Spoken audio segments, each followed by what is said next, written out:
আজকের রেসিপি চাল কুমড়ো দিয়ে কিভাবে নানান রকমের সবজি রান্না করা যায় সেটা আপনাদের। শিম আর ফুলকপিটা ভেজে নেব হালকা করে। সবজিগুলো ভাজা হয়ে গেছে, এবার কড়াই তেল দেবো।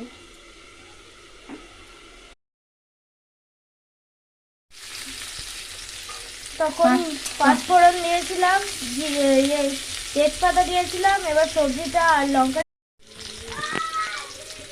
কড়াইতে তেল, পাঁচফোড়ন আর একটা কাঁচা লঙ্কা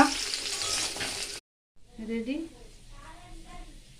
চাল কুমড়োর বড়ি দিয়ে শীতের নানা রকম সবজির তরকারি।